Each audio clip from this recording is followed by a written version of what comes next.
The buzz of my phone startles me awake. I groggily reach out, only to realize it's my wife, Emily, who's calling. An odd time for a call, barely past midnight. I blink, trying to shake off the sleep, wondering what on earth could be important enough for her to call at this hour. "Hey, babe," I answer, trying to sound more awake than I feel. But on the other end, there's no response. Just muffled sounds, almost as if she's talking to someone else. Then I hear it. A man's voice, deep and familiar.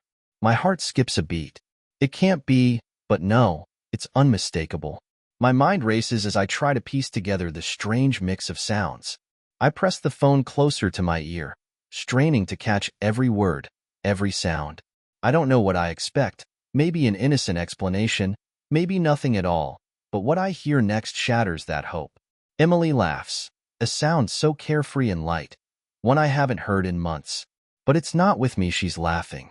The pain of realization crashes down like a tidal wave, drenching me in confusion and betrayal. I sit up, fully awake now, a cold chill running down my spine. Emily's laugh, his voice, both echo in my head, mocking me. I want to yell, to confront her right then and there, but something in me whispers to hold back. I need more than suspicion. I need the truth. And maybe, just maybe, that's exactly what I'll get if I play my cards right. I hang up, my heart racing as a plan starts to form in my mind. I'll follow her, track her if I have to. Emily may think I'm in the dark, that I'm the clueless husband, but she has no idea. Not yet. The next few hours stretch long and painful. The memories of our 5 years together, our laughter, dreams, even the quiet moments, flicker through my mind like snapshots of a life that no longer feels real. I tell myself to focus, to wait. Tomorrow, I'll know. One way or another. The morning sun filters through the blinds, casting a harsh light on the room. I barely slept, thoughts racing through my mind all night. The betrayal feels like a physical ache, one that gnaws at me with every passing minute. I know I need to act fast, but I also need a clear head if I'm going to get the answers I crave. Emily's already up, humming in the kitchen like nothing's wrong. I wonder how she can be so casual, so normal, while my entire world is unraveling. I watch her for a moment, noting every detail. She's dressed a little too nicely for a typical workday, subtle, but enough to catch my attention. "Morning," I say, my voice calm despite the turmoil within. "Hey, love," she responds brightly, flashing me that familiar smile. For a second, I almost believe everything is fine, that I've imagined it all. But the image of her laughter and that man's voice last night flashes through my mind, grounding me. "Big day at work?" I ask, keeping my tone as neutral as possible. "Just the usual," she says, avoiding my gaze as she pours herself a coffee. My eyes narrow slightly. The usual? Since when does she dress up like this for the usual? My phone buzzes with a notification, a tracking app I'd installed on her phone this morning while she was showering. I don't want to spy on her, but I can't ignore the nagging doubt that gnaws at my gut. I remind myself that I'm not crazy. I just need confirmation. And once I have it, I'll confront her. No games, no drawn-out deception. Just the truth. As she kisses me on the cheek and heads out, I watch her walk away, feeling both a surge of anger and an aching sense of loss. I know the woman I married, but this person standing before me now feels like a stranger. I wait until she's down the street, then grab my keys and follow.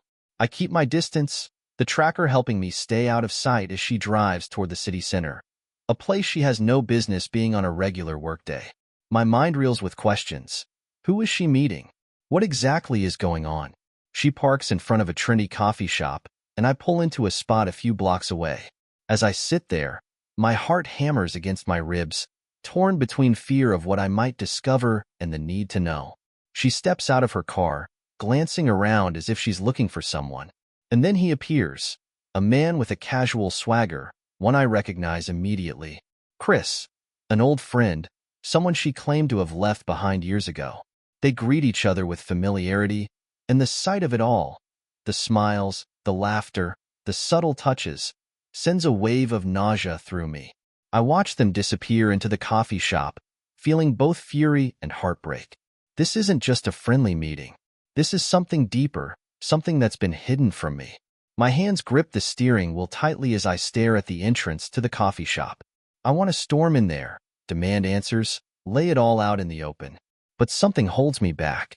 I need to see more, to be absolutely sure, to gather enough to confront her with undeniable evidence. After a few minutes of staring at the door, I finally decide to wait. She has no idea I'm onto her. And if she feels safe in her little bubble of deceit, she might let her guard down. I watch as people go in and out of the coffee shop, each couple that emerges feeling like a fresh twist of the knife in my chest. Then, after what feels like an eternity, I see them through the shop's window. They're sitting close, laughing over their coffees, her hand casually brushing his as she talks. The sight of it is a punch to the gut. Part of me wants to look away, to unsee it all, but I force myself to keep watching. I remind myself why I'm here, why I need to know the truth. When they eventually leave, I follow them from a safe distance, making sure to blend in with the traffic. My heart is racing, my mind jumping to every worst-case scenario. They drive a few miles to a park on the other side of town, a secluded spot. I park a little distance away, moving on foot to keep them in sight as they make their way along the tree-lined path. They walk side by side, so close that their shoulders almost brush. I'm close enough to see the easy way they laugh together, the way she gazes at him as though he's the most interesting person in the world. They eventually find a bench beneath a sprawling oak tree, out of view from most of the park's pathways. I slip behind a nearby bush, close enough to hear snippets of their conversation. My stomach churns as she talks about our life together like it's a prison she can't escape, a commitment that's grown stale. You know, it's hard sometimes, she says, her voice dropping to a whisper that drips with vulnerability, a tone she hasn't used with me in years. Ryan's, well, he's just not who I thought he'd be. You remember how he was back in college? All ambitious and exciting? Now he's just... Her voice trails off, but the disappointment lingers in the air like poison.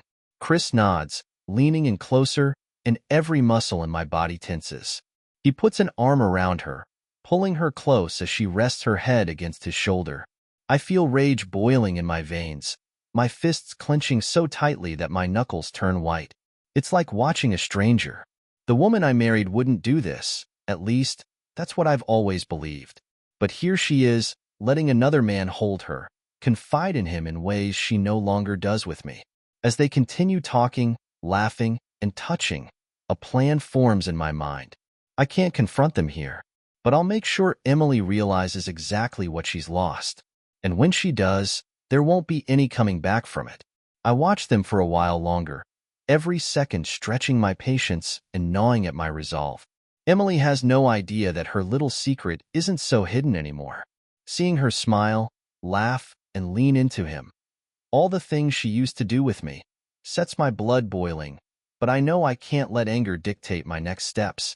I need a plan, a way to reveal her lies with the same impact that her betrayal has had on me. After they finally leave the park, I trail them back to the parking lot. They part ways, each returning to their own car. As I watch her drive away, I let out a breath I didn't realize I'd been holding. The rage bubbling beneath the surface is almost overwhelming, but I remind myself that I need to keep a level head. I slip back into my car and take a moment to gather my thoughts. She's still unaware, oblivious to the storm brewing around her. I know now that I can't confront her in some quiet, tearful way. She's taken away my peace, my sense of security, and she's done it without remorse, hiding it behind those same affectionate smiles she once saved only for me. I head home, my mind racing with the need to set up the perfect reveal. I can already picture her face, shocked, speechless, panicked. She'll finally feel the same betrayal I've been grappling with. I spend the rest of the day meticulously planning every detail, even considering who should be present. I want her lies to be exposed, not just to me, but to anyone she's fooled with her innocent facade. When she finally walks in that evening, she's back to playing the part of the devoted wife. She kisses me on the cheek, chats about her busy day, and barely notices my forced smile. I wonder if she realizes how well I'm acting too. Anything interesting happen today? I ask, almost daring her to come clean. Oh, just the usual, she says casually, heading into the kitchen to pour herself a glass of wine. Her back is turned, and she doesn't see the contempt in my eyes as I watch her. The image of her with him, laughing, touching, sharing secrets, flashes in my mind, and I feel the familiar rush of anger. But I keep my composure, swallowing down the bitter taste of her lies. As the days pass, I gather more information, watching her every move and piecing together her schedule. I discreetly set up a few cameras around the house, places where I suspect she's been sneaking in those hushed phone calls. I record our interactions, noting every little inconsistency, every hint that confirms her deceit. I even reach out to a lawyer, ensuring that when the time comes, I'll be ready to cut her out of my life with as little damage to myself as possible. By the end of the week, I have everything I need. The evidence, the legal documents, and most importantly, the ironclad resolve to follow through. All that's left now is to wait for the perfect moment to pull back the curtain and expose her betrayal. I don't have to wait long for the perfect opportunity to strike. A few days later, Emily suggests hosting a small get-together at our home. She thinks it's her idea, but in reality, I've been planting the seed, subtly encouraging her. I know she'll invite her friends, and more importantly, her family. The people who think she's the perfect wife and devoted partner. When she finally mentions it, I feign excitement. That sounds great, Em. Let's have a good crowd, I say, keeping my tone light. Inside, I'm a bundle of nerves, every fiber of my being screaming for this to be over. I know the truth will hurt, but seeing her exposed in front of everyone will be the vindication I need. The evening arrives, and I play the part of the attentive husband, welcoming everyone and helping with drinks. I go through the motions, smiling and nodding at small talk, all while the weight of what I'm about to do settles over me. Emily is in her element, mingling with friends and family, her laughter carrying across the room. But all I can think about is how hollow it all feels. As the night progresses, I wait for the right moment. Finally, after everyone has settled with drinks and appetizers, I stand in the center of the room, letting the energy quiet down. I clear my throat, catching everyone's attention. Hey, everyone, I start, putting on my best casual tone. I just wanted to take a moment to thank you all for being here. Emily and I have had an amazing time with all of you over the years, and we're grateful for the friends and family who make our lives so full. Emily looks at me with a warm smile, probably thinking I'm about to say something romantic or cheesy. Little does she know. And in the spirit of honesty, I continue, pausing just enough to feel her smile start to falter. I thought tonight would be the perfect time to share something that Emily has been keeping from all of us. Confusion spreads across her face, and I see a flicker of fear in her eyes. I pull a folder from my jacket, one that holds copies of the photos, text messages, and everything else I gathered over the past week. Emily, do you recognize this man? I ask, holding up a photo of her and Chris, arms wrapped around each other in the park. The room goes silent as everyone stares, processing what's happening. Emily's face drains of color, her mouth opening and closing like she's struggling for words. Ryan, what are you doing? She whispers, glancing nervously at the people around us. I ignore her question. I spent the past week gathering evidence, I say, turning to face the room. Evidence that my loving wife, the one who promised me loyalty and trust, has been seeing another man behind my back. Gasps and murmurs fill the room, but I keep my gaze locked on her, watching her squirm as the reality of her actions sets in. I show everyone more of the evidence. The photos, the phone records, even copies of her text to Chris. Every moment is a calculated move, building the full picture of her betrayal for everyone to see. Is it true, Emily? Her mother asks, her voice shaking with shock. Emily stammers, her face flushed with shame. Mom, it's not. But she can't finish. She knows she's caught, and any lie would only dig her deeper. I turn to face her one last time, feeling both satisfaction and heartbreak. This is what you threw us away for, Emily. All our years together, our plans, our future. Was he worth it? She can't look me in the eyes. Her gaze drops, and I see tears start to well up. But for the first time, I feel nothing but cold resolve. Emily's tears trickle down her face, but I can't muster a shred of sympathy. Her betrayal runs too deep, and I'm too far gone to care about her regrets or explanations. The guests around us are in stunned silence, exchanging glances filled with disbelief, confusion, and, worst of all, pity. Her father speaks up, his voice thick with disappointment. "Emily, how could you?" His words hang heavy in the air, like a final judgment echoing in her ears. Emily's lip trembles as she attempts to form a coherent response, but all she manages is a faint, "I didn't mean. It just happened." Her eyes plead with me, but I give her nothing in return. She dug this grave. I'm only here to make sure she lies in it. In the corner of the room, I notice her best friend, Claire, who looks at Emily with a mixture of anger and disbelief. Claire and I have known each other almost as long as Emily and I have been together, and I can tell she's just as blindsided as I am. But Claire isn't the one who betrayed me. Emily is. Finally, Emily tries to speak up, her voice desperate. "Ryan, please. Can we talk about this in private?" Her gaze darts around the room, her embarrassment clear. She wants to regain control, to salvage what little dignity she thinks she has left. But it's too late for that. "Private?" I scoff, barely containing my bitterness. "Did you care about privacy when you were meeting him behind my back? When you were lying to everyone here?" Her face flushes with shame as she stares down at her hands, unable to meet anyone's gaze. She's used to charming her way out of tough situations, but this isn't one she can sweet-talk her way out of. The people around us, once our close friends and family, are now witnesses to the extent of her deceit. I feel a hand on my shoulder and turn to see Claire, her expression one of quiet support. "Ryan, maybe you should take a breather," she says gently, though her eyes flick over to Emily with clear judgment. But I shake my head.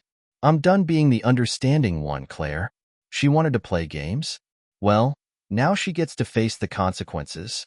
Emily's hands clench and unclench as she finally speaks, her voice trembling. "Ryan, I know I messed up. I know I hurt you. But please, don't do this. Not like this." Her voice breaks, and she glances at her mother, who's staring at her with tear-filled eyes. "Not like this?" I repeat, letting a cold laugh escape. "Oh, Emily, this is the only way I could ever do this. I'm not giving you a chance to spin the story. I want everyone to know exactly who you are and what you did." Her face crumples as she realizes there's no escaping this. She tries to approach me, her hands outstretched, but I step back, my expression hardening. "We're done, Emily. I'll be filing for divorce first thing Monday. You can keep the memories, the lies, all of it, because I don't want any of it back." Her shoulders sag, and she lets out a choked sob as I walk past her, my chest heavy with both victory and sadness. I never thought I'd see her like this, broken and exposed. And part of me wishes things could have been different. But that part of me is a fool. This is the only way it could have ended. As I step outside, the cool night air hits me, a stark contrast to the stifling tension inside. I lean against my car, taking a few deep breaths, trying to steady myself. The adrenaline of the confrontation is wearing off, leaving a hollow ache in its place. I'd planned for this moment, imagined it 100 times, but I never anticipated how empty I'd feel afterward. I hear the door open and footsteps approach. I glance up to see Claire, her expression a mixture of sympathy and quiet anger. She stops beside me, crossing her arms as she stares at the ground. "Are you okay?" she finally asks, though we both know the answer. "Honestly, I don't know," I admit, my voice hoarse. "I thought exposing her would make me feel, I don't know, vindicated. But now, I just feel like something's been ripped out of me." Claire nods, glancing back at the house. "She deserved it, Ryan. You did what you had to do. No one blames you for that." "I know," I reply, "but it doesn't ease the ache. I don't understand how we got here, Claire. We had a life, a future. I thought I knew her." "She hid it well," Claire says bitterly. "I can't believe she did this to you. And with Chris, of all people. It makes me sick just thinking about it." Hearing his name sends another wave of anger through me. Chris, a man I trusted, someone I'd never considered a threat. All this time, he'd been lurking in the background, waiting for the right moment to slide in and ruin everything. Have you talked to him? Claire asks, her voice low. Not yet, but I will, I say, my jaw tightening. He doesn't get to walk away from this unscathed. Not after what he did. Claire puts a hand on my arm, a silent show of support. Whatever you need, I'm here, okay? I just want you to know that. I give her a faint smile, grateful for her loyalty.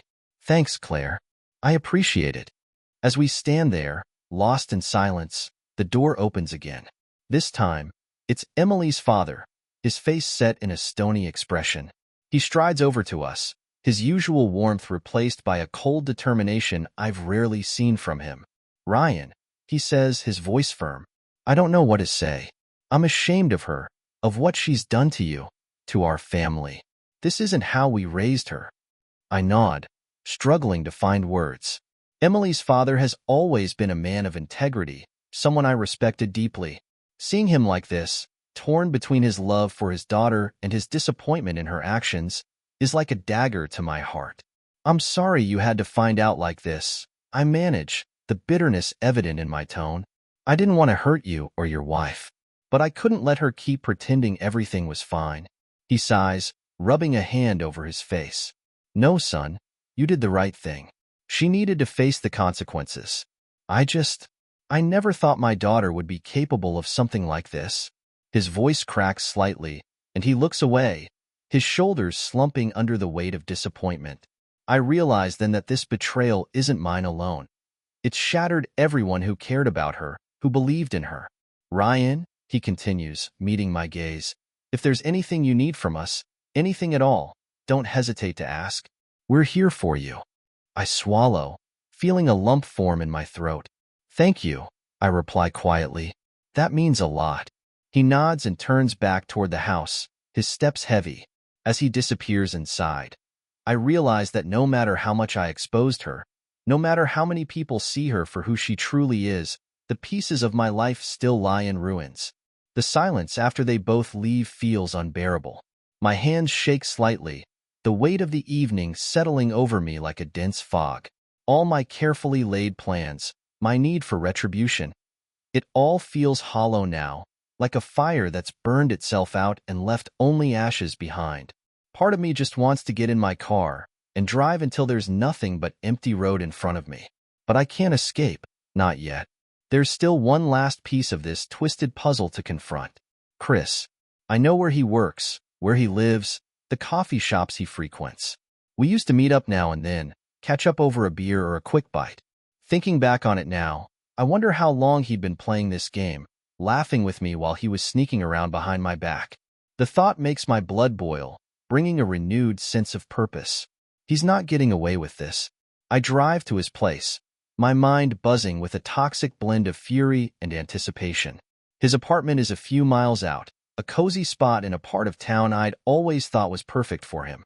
Close to the nightlife, near the city center. I pull up outside, noting that his car is in the driveway. Good. There's no backing out now. As I walk up to his door, my footsteps feel heavier with each step, like I'm carrying the weight of everything he's taken from me. I clench my fists, steeling myself for what's about to happen. I pound on his door, the force of my fist echoing through the hallway. After a few seconds, I hear footsteps, then the sound of the lock turning. The door opens, and there he stands, Chris, in all his smug, unsuspecting glory. His expression shifts from mild surprise to guarded confusion. Ryan? What are you doing here? He asks, his voice carrying a hint of caution. I step closer, my gaze piercing. We need to talk. He glances around, clearly uneasy. Sure. Is everything okay? No, Chris, nothing is okay. I snap, unable to contain the venom in my tone. I know everything.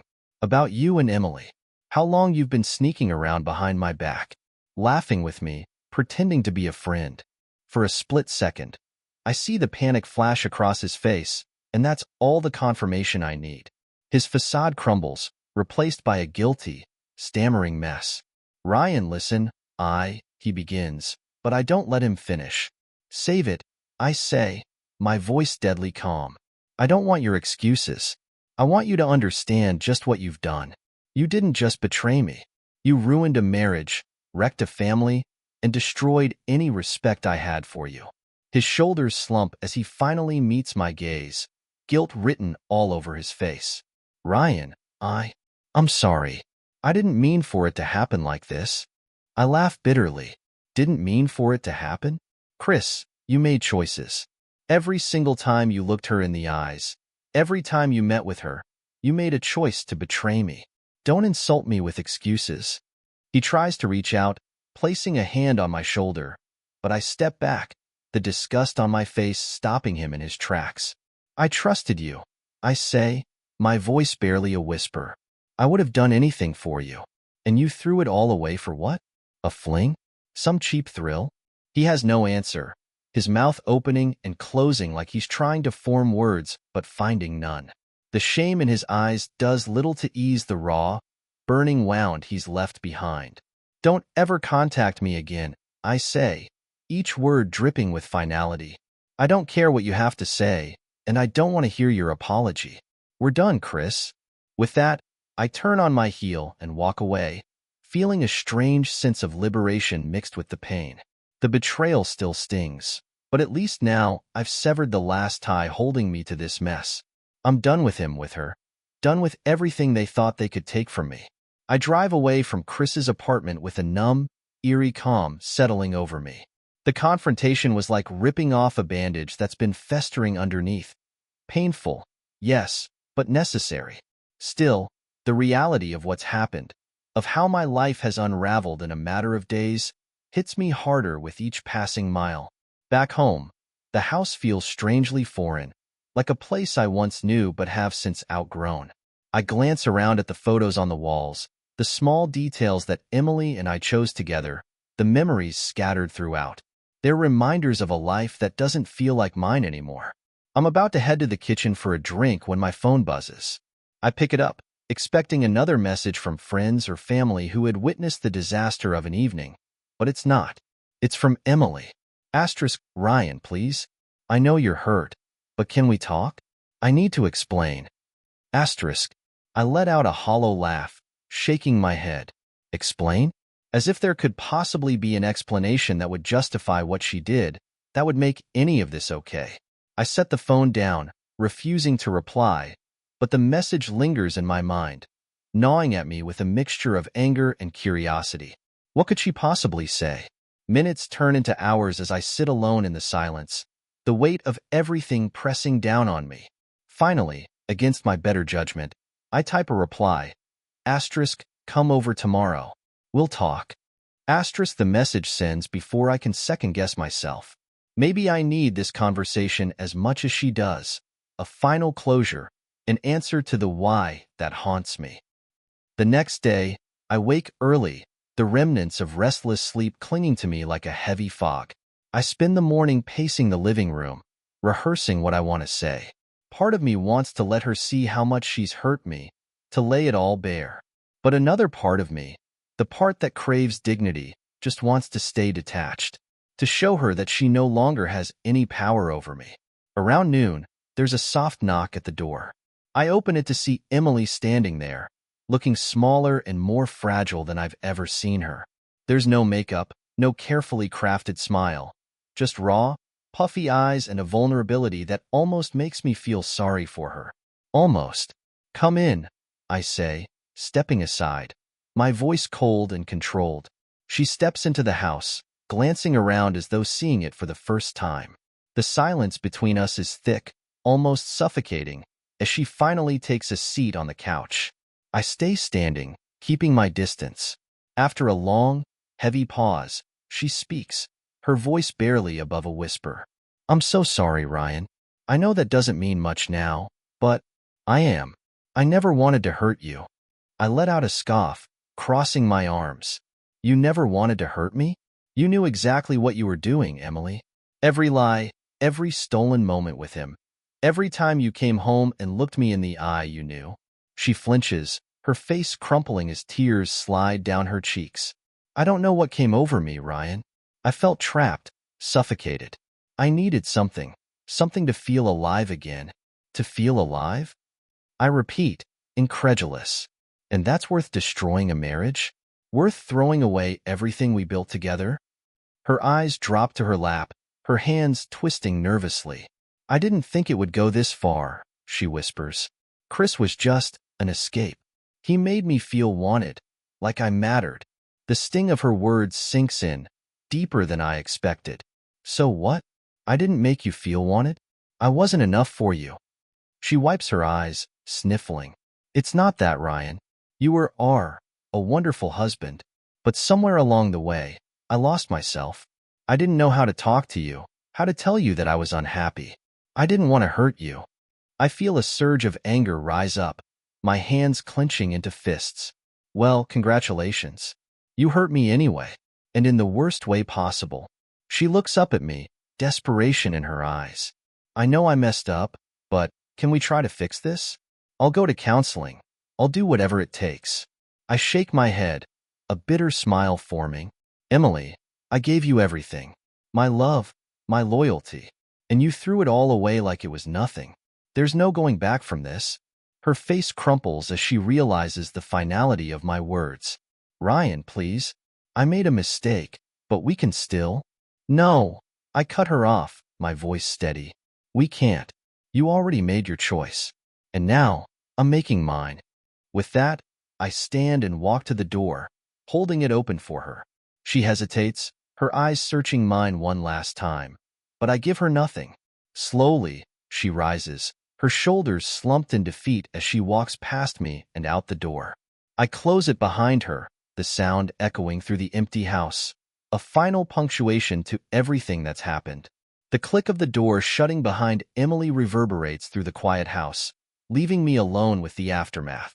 A hollow silence fills the room, and I feel the weight of it settling into every corner, every piece of furniture, like a ghost that refuses to leave. I should feel relief, maybe even a sense of triumph. I stood my ground. I confronted her, and I didn't waver. But all I feel is empty. I walk through the house, running my hand along the walls, brushing past the framed photos of vacations, anniversaries, and the countless little moments that make up a marriage. Each one a reminder of the life I thought we were building together. I reach the mantel, where a framed picture of us on our wedding day stands, her beaming smile, my arm around her, looking every bit the happy, invincible couple. I pick it up, staring at it, feeling a wave of anger surge up before I set it down, face down. The house feels suffocating, filled with too many memories and too much silence. I need air, need to clear my head. I grab my keys and head out, not sure where I'm going, just needing to get away from the reminders of what I've lost. I find myself driving aimlessly through town, past familiar places that now feel tainted. Restaurants we dined at, parks where we spent lazy Sundays, even the coffee shop where I saw her with Chris. Everywhere I go, I feel surrounded by echoes of a life that's no longer mine. Eventually, I end up at a bar on the edge of town, the kind of place I'd never have gone to before. It's dimly lit, quiet, and blessedly anonymous. I order a drink, nursing it slowly, letting the burn of the alcohol numb the raw edges of my emotions. Rough night? The bartender, a grizzled man with kind eyes, asks as he sets down my second drink.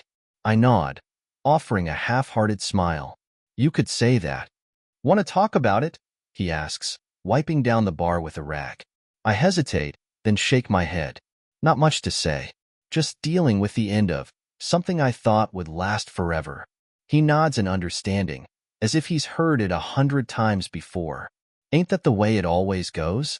People come in here all the time, thinking they've got forever, only to find out forever's a lot shorter than they thought. His words hit home, but I don't reply, just down my drink and sit in silence, letting the numbness settle over me. After a while, the people around me fade into the background, just a blur of strangers laughing, talking, living their lives. I almost envy them, unaware of the pain and betrayal that others are dealing with. I don't know how long I sit there, watching the ice melt in my glass, but eventually, I realize I can't escape forever. Sooner or later, I have to go back and face the reality of what's left. When I finally stand to leave, the bartender gives me a nod. Good luck, buddy. Hope things work out for you. I manage a small, grateful smile. Thanks. Take care. I drive back home in silence, the emptiness of the house waiting for me like an unwelcome guest. But this time, as I walk through the door, I feel something different, a sense of finality. It's over. She's gone. And while the ache in my chest feels as fresh as ever, I realize that, in some strange way, this is the first step forward. As I sit down on the couch, staring out the window into the night, I feel a flicker of something I haven't felt in days. It's faint, almost unnoticeable, but it's there. The slightest glimmer of hope that maybe, just maybe, there's a life beyond the wreckage she left behind. The days that follow are slow and unsteady, filled with the strange routine of adapting to a life I never expected. I'm learning how to navigate the quiet, empty spaces left in her absence, trying to fill the hours that were once shared with someone who no longer deserves my trust. The anger I felt has dulled into a persistent ache, a bruise that won't heal but isn't fresh enough to make me stop in my tracks. I throw myself into work, burying myself in projects, assignments, and late nights. It's a distraction, and a welcome one at that. My co-workers notice my newfound intensity, throwing me curious glances that I ignore, too consumed by my own private turmoil to care what they think. Claire checks in frequently, offering her support, and even trying to drag me out for a coffee or lunch here and there. I appreciate her presence, even if I'm not always in the mood to talk. She's been one of the few constants, someone I can trust amid all the lies and betrayals, and that means more than she knows. One day, while I'm in the middle of a meeting, I get a text. It's from a number I don't recognize, but the message is unmistakably from Emily. *Ryan, I need to talk to you. Please. Just once. I feel a surge of irritation just looking at her words. She wants to talk? Again? What more could she possibly have to say? She pleaded with me to hear her out the last time we spoke, and I gave her the chance. But now, after everything, she still thinks she has a right to ask more from me? I set my phone down, ignoring the message, but it stays in the back of my mind all day, gnawing at me like a pebble in my shoe. Part of me wants to confront her, to tell her exactly how I feel, to lay bare the hurt and anger she's caused. But another part of me knows that talking to her won't change anything. I've made my decision, and I can't keep reopening old wounds just because she's finally realizing the depth of her mistakes. That evening, Claire calls, inviting me over to her place for a casual dinner. She says it's just her and a few friends, nothing big, but I sense that she's trying to get me out of my own head. I almost decline, but the thought of another quiet evening alone makes me reconsider. When I arrive, Claire greets me warmly, pulling me into a hug. Her friends, people I vaguely know from past gatherings, welcome me with genuine smiles and easy conversation. For the first time in days, I feel like I can breathe without the weight of Emily's betrayal pressing down on me. Over dinner, we laugh, share stories, and for a while, I feel like myself again. It's strange, this sense of relief, this glimpse of life moving forward. It reminds me that maybe, just maybe, there's something beyond the wreckage. That there's a version of my life where I'm not defined by her betrayal. As we finish up, Claire nudges me with a grin. You know, you look like a new person tonight, Ryan. It's good to see you smile again. I shrug, feeling a bit sheepish. Guess I forgot what it felt like. She nods, her smile softening. You deserve to move on, you know? Don't let her mistakes hold you back. Her words sink in, resonating deeper than I expected. For so long, I felt chained to the hurt and anger, to the sense of betrayal that's weighed me down. But maybe it's time to start letting go, to start seeing the future as something that belongs to me, not to the pain she caused. By the time I head home that night, I feel lighter, as though a small part of me has finally accepted what happened and is ready to move on. I don't know what the future holds, but for the first time, I feel a flicker of hope, a sense that the world is bigger than this heartbreak, that I can build something new from the rubble she left behind. The next few weeks slip by with a new rhythm, one that I never planned but have grown to appreciate. I wake up each day feeling a bit stronger, a bit less tethered to the bitterness that consumed me. Emily still reaches out occasionally, her messages ranging from apologies to pleas, but I've stopped replying. Every time her name flashes on my phone, I feel a flicker of anger, but it's different now. Less consuming, less sharp. It's as if my heart has finally started to let go. One evening, as I'm organizing some old files and clearing out memories I no longer need, I come across a small, neatly wrapped box. I almost forgot I had it. It was meant to be an anniversary gift for Emily, a delicate necklace she'd admired, one I had planned to give her as a surprise. I remember how carefully I chose it, how much thought went into finding the perfect thing for her. Now it's just another reminder of a past I'm ready to leave behind. I toss it into the trash, feeling a strange satisfaction as I watch it land in the bin. It's not just a necklace. It's a symbol of all the things I gave to someone who didn't value them, of the love I poured into a relationship that was based on lies. Letting it go feels like closing a chapter, one I'm finally ready to walk away from. The following weekend, Claire invites me to a barbecue at her place. It'll be small, she promises over the phone. Just a few people, some food, a little music. Good vibes only. For the first time in what feels like forever, I genuinely look forward to it. I want to be around people who aren't weighed down by the past, who are focused on living in the moment. Claire's right, good vibes only. That's exactly what I need.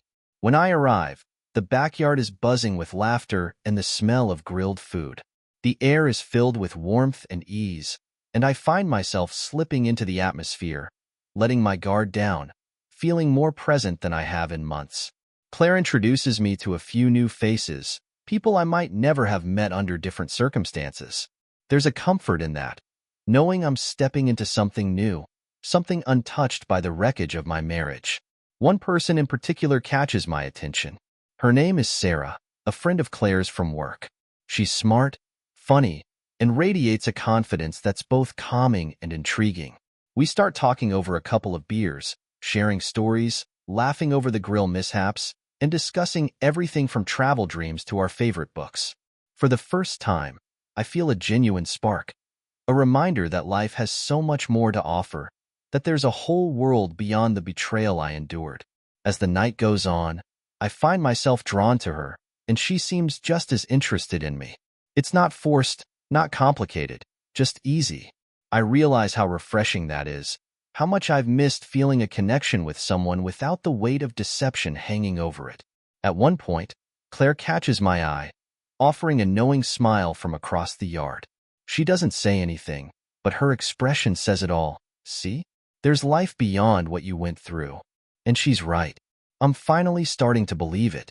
Sarah and I exchange numbers before the evening ends, and as I drive home, I feel a lightness in my chest that I haven't felt in so long. I'm not rushing into anything, but knowing there's a possibility that there's someone out there who's interested in me for who I am now, not the man I was when I was married, fills me with a quiet sense of hope. I park in the driveway, looking up at my house. The house that once felt empty and foreign, now beginning to feel like a place where I can rebuild. I don't know what the future holds, but tonight, I'm finally okay with that. For the first time, I'm excited to see what comes next. The next morning, I wake up with a renewed sense of purpose. The world seems a little brighter, the weight of the past a little lighter. I have a cup of coffee, staring out the kitchen window and feeling something I haven't felt in a long time. Excitement. Not about Sarah, specifically, though I do feel a spark there, but about my life, about the chance to build something meaningful from scratch. I glance at my phone, noticing a text from Sarah. Asterisk, had a great time last night. Let's do it again soon? Asterisk, a smile tugs at my lips, and I type a quick reply. Asterisk, definitely. How about this weekend? Asterisk, hitting send.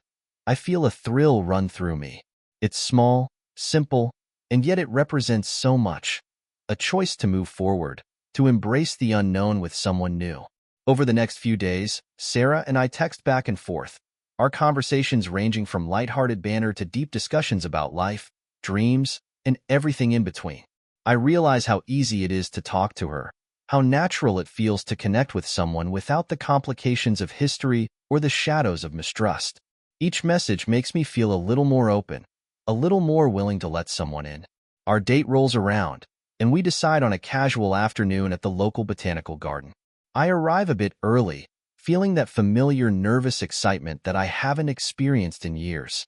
When she shows up, dressed simply yet effortlessly, I'm struck again by her calm energy. We greet each other with easy smiles, and before long, we're wandering through the garden, talking and laughing as if we've known each other for ages. "I have to admit," she says at one point, glancing at me, "I wasn't expecting to meet someone like you at a random barbecue, but I'm glad I did." Her words catch me off guard, and I feel a warmth spread through me. "Yeah, me too," I reply, meaning every word. "It's nice, meeting someone without any baggage. Just two people, getting to know each other." She nods, her eyes thoughtful. "Exactly. I've been through my own share of heartbreak, and I know how it feels to start over. But sometimes, starting over can be exactly what you need." We continue strolling, pausing occasionally to admire a particularly beautiful flower or the way sunlight filters through the trees. I find myself opening up to her, sharing parts of my past that I'd previously kept guarded. She listens without judgment, without pity, and that openness feels like a balm to the wounds I'm still healing from. By the time we leave the garden, I'm left with a quiet certainty that I want to see her again. It's not rushed or overwhelming. It's simply a sense that maybe, just maybe, life has led me here for a reason. We part with a hug, and I drive home feeling lighter, as though a chapter of my life has finally closed, making room for something new. Over the next few weeks, Sarah and I see each other more often, each time peeling back a new layer, discovering new things about one another. She becomes a friend, a confidant, someone who reminds me of the parts of myself I'd forgotten about in the fog of betrayal and bitterness. I'm not falling head over heels, but I am finding solace, companionship, and a reminder of what it feels like to trust again. Claire notices the shift, too. She pulls me aside one evening and says, "You look like you've finally let go of everything she did to you." "I'm proud of you, Ryan." "Thanks, Claire," I say, feeling genuinely grateful for her friendship. I think I've finally realized that what happened doesn't define me. I'm ready to move forward.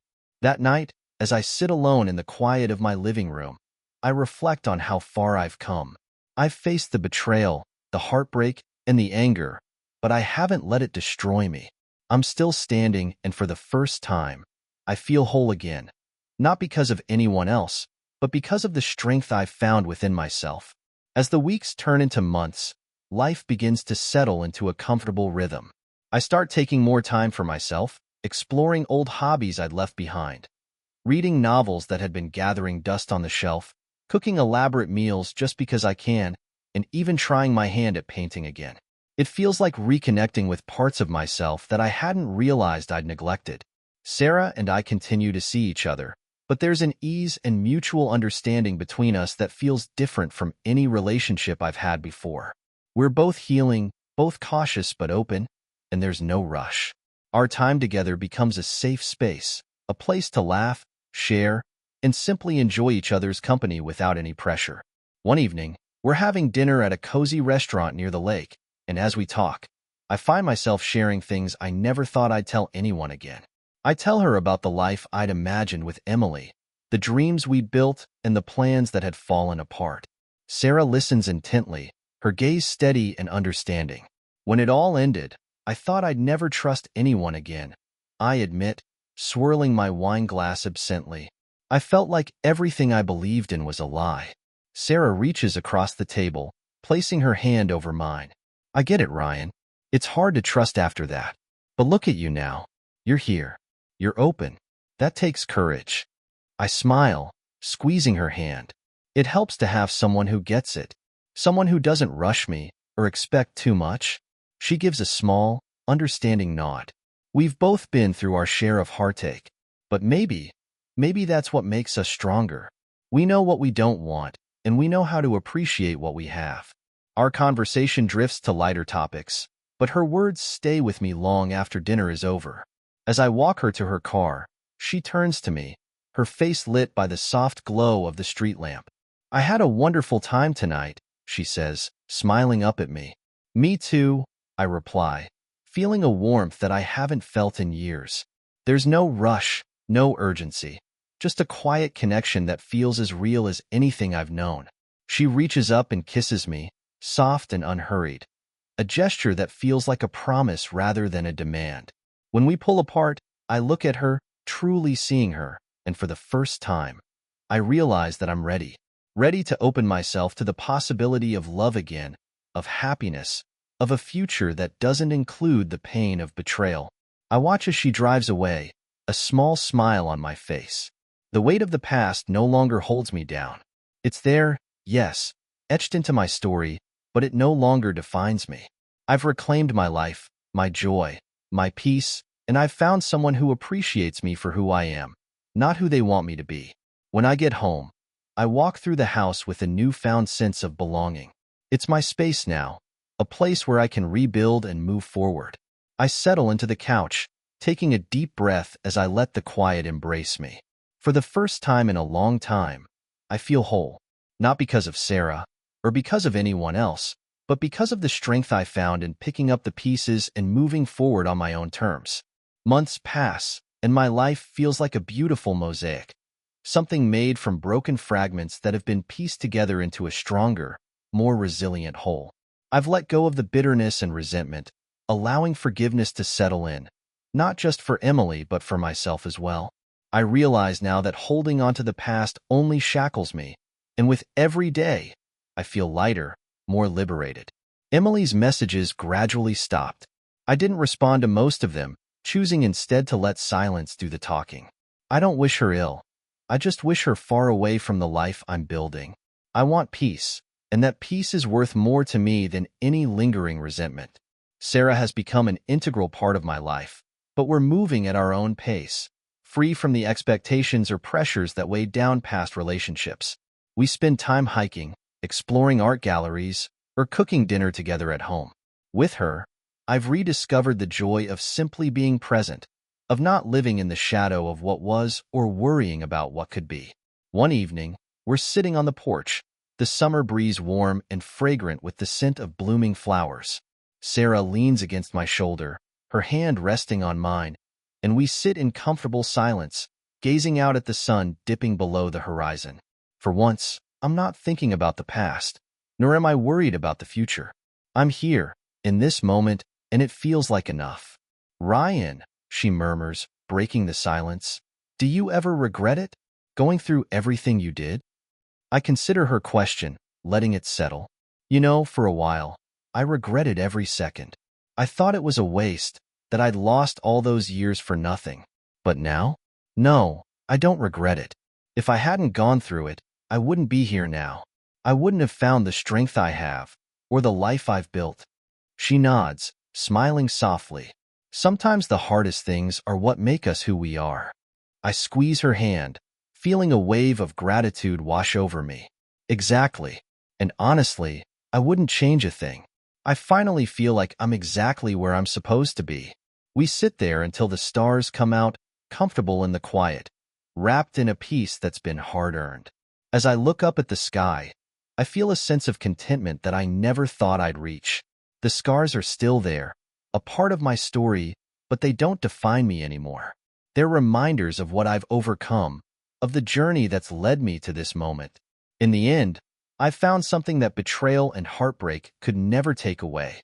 My strength, my resilience, and the knowledge that no matter what life throws my way, I have the power to rebuild. And in this newfound life, I've found something more than just healing. I've found a sense of purpose, of hope, and maybe even the beginning of something beautiful with Sarah. As I sit there, surrounded by the quiet beauty of the night, I realize that I'm ready for whatever comes next. My story isn't over. It's just beginning. Thanks for sticking with us until the end. If this story resonated with you, make sure to subscribe for more intense tales of love, betrayal, and personal growth. We dive deep into the complexities of relationships, exposing the raw emotions and dramatic moments that define them. Your likes and shares help us reach others who may need to hear these stories.